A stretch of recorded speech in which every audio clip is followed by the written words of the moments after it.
안녕하세요. 여기가 어디죠? 여기는 선유도라고 해야 돼? 한강이라고 해야 돼? 한강이 보이는 선유도 공원입니다. 오늘 저희가 왜 한강까지 나왔을까요?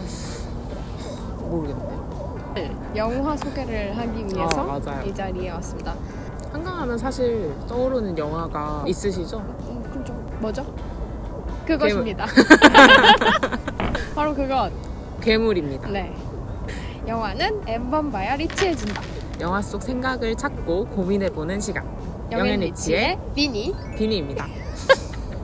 저희가 영앤리치 코너를 이렇게 기획하게 된 이유가 영화는 사실 대중들이 가장 쉽게 접할 수 있는 문화이자 컨텐츠잖아요.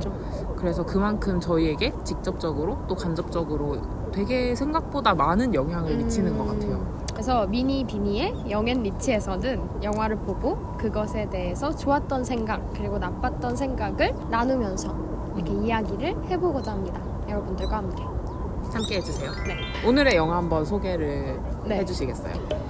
괴물이 개봉을 2006년 7월 27일에 했죠. 뭐 얘기하고 그래서 감독님은 여러분들이 모두 아시는 또 칸에서 또 황금 종려상을 받기도 하셨고 봉준호 그쵸. 감독님이시고요. 또 배우분들 역시 정말 장난 아니죠. 맞아요.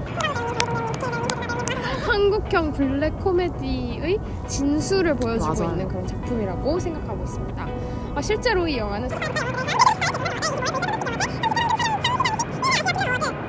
같이 수상도 정말이가 없었네. 많이 했는데요. 아직까지도 회자되는 천만 영화네요. 그죠, 그러네요. 당시 한국 사회를 가장 오락적으로 비판한 영화라고 할 수 있습니다. 그 당시에 몇 살이었죠, 미니님? 저는 그때 10살이었네요. 나이를 공개해버리네. 그러네. 저는 12살이었습니다. 그 당시가 혹시 기억이 나시나요? 미니님은 또 서울에서 계속 사셨으니까. 아니, 저도 안 나요. 비니? 비니. 네. 저희가 이 괴물이라는 영화에 대해서 이야기를 하려고 포인트, 그러니까 주제를 총 3개 정도 잡아봤는데 괴물에서 첫 번째로 이야기를 할 주제는 괴물입니다. 너무 뻔했나요? 영화에는 그쵸. 사실 이 괴물이라는 그 존재 말고도 정말 다양한 괴물이 등장을 해요. 정말 저희가 스포처럼 살짝 보여드리자면 언론, 그쵸. 외국, 또 뭐가 있었죠? 어쩌면 저희 모두가 어떤 일종의 괴물의 모습을 갖고 있는 것 같아요. 그런 메시지들을 보여줬죠. 가장 첫 장면이 또 사실 상징적으로 많이 쓰이는 장면인데 그죠. 어떤 거였죠? 막 독극물을 이렇게 먼지 이렇게 쌓이고 아예 먼지 포르말데히드. 예. 그러면서 이거 병 이렇게 쓱 해서 버리라고 그래서 버리잖아요. 이거를 다 엄청나게 많은 그렇죠. 양의 하수도에 독극물을. 그 독성 물질을 버리는 장면이 그 미군에서 실제로 일어났던 맥팔랜드 사건이라고 해요. 저는 사실 어쩌면 한강에 괴물이 있을 수도 모른다고. 이 영화에서 이런 실제로 보여지는 괴물 말고 보여지는 첫 번째 괴물이 언론이라고 생각을 하는데요. 언론이 어떻게 보도를 하는지 또 어떻게 취재를 하는지 등의 모습이 보여지는데 장례식 장면이 나오잖아요. 유명한 브금과 함께 어우러져서 굉장히 유머스럽게 표현되긴 했지만 손녀가 죽어서 막 슬퍼하는 모습, 왜 지키지 못했냐 화내는 모습, 사실 그 뒤에 또 기자들이 등장해서 자극적인 장면만 사진을 찍고 바로 퇴장하고 뭔가 한국형 문화의 모습을 보여주는 이런 장면이 그 바로 뒤에 장면에도 등장을 한다. 노란 방역복을 입은 사람이 맞아요. 버스를 타고 이제 다 같이 이동을 해야 된다라고 이야기를 하는 장면에서 정말 어떠한 설명도 자세히 해주지 않고 너네 빨리 와야 돼. 너네 감염됐으니까 빨리 와야 돼 라고 하고 그거 자세한 거 뉴스에서 설명해 줄 거야 라고 하는 장면 혹시 기억하시나요? 하신대요. 그렇구나. 뉴스를 딱 켰는데 뉴스에서 정작 이 바이러스에 대한 이야기는 하나도 설명을 해주고 있지 않아요. 여기에서 뭔가 현재 우리나라의 언론이 가진 문제점을 영화가 잘 표현을 하고 있지 않았나. 언론에 괴물이라고 할 수 있는 모습을 보여줬다고 생각합니다. 다음은 그냥 외국이라고 표현을 하겠습니다. 이게 어느 장면에서 드러나죠? 초반에 보시면 괴물이 등장하고 미군 도날드 하사와 송강호가 같이 괴물을 때려잡으려고 또 열심히 노력을 해요.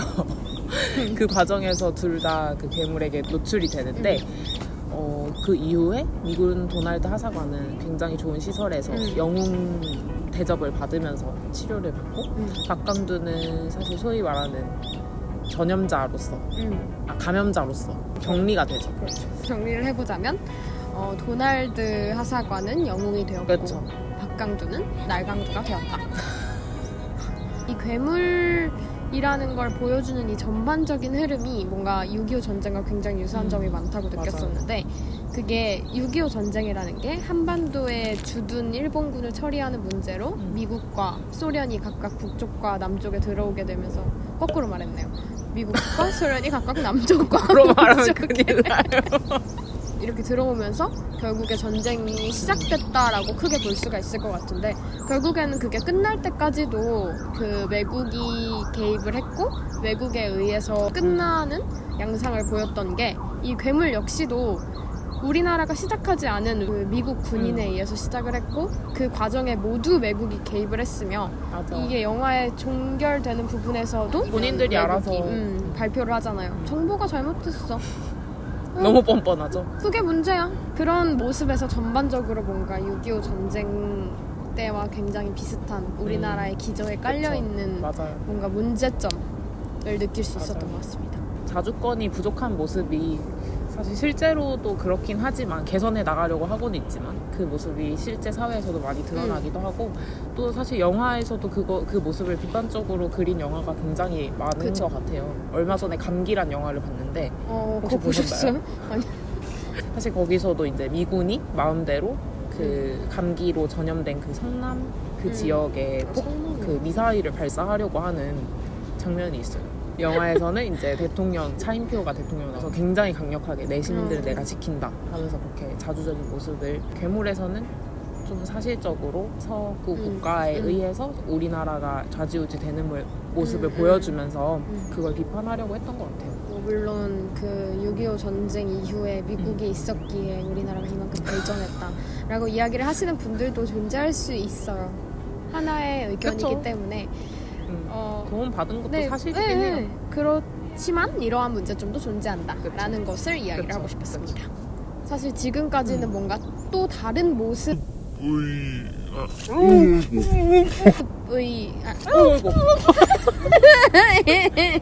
그런 또 다른 괴물의 모습을 하고 있지 않은 괴물들을 저희가 이야기를 했는데 그러니까 이 영화에서 괴물을 통해서 어떤 메시지를 던지고자 하는지를 잘 보여주고 있는 매개체가 있었다고 그쵸. 생각을 해요. 똑같이 생겼어요, 괴물이랑. 진짜 그냥 이렇게 비교 사진 보고 가실게요.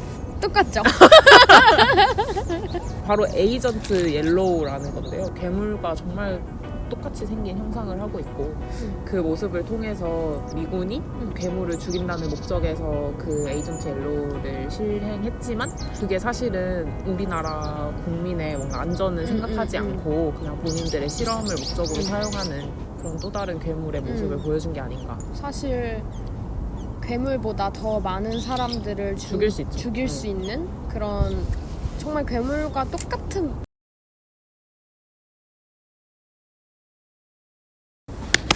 저희가 추워서 옷을 살짝 입고 왔는데 이게 이런 전반적인 메시지를 보여주는 게 이런 에이전트 옐로우뿐만 아니라 영화가 딱 시작할 때 그 뭐 이렇게 조공을 벌이는 장면 외에 자살을 하려는 사람이 나오는 장면 혹시 기억하시나요?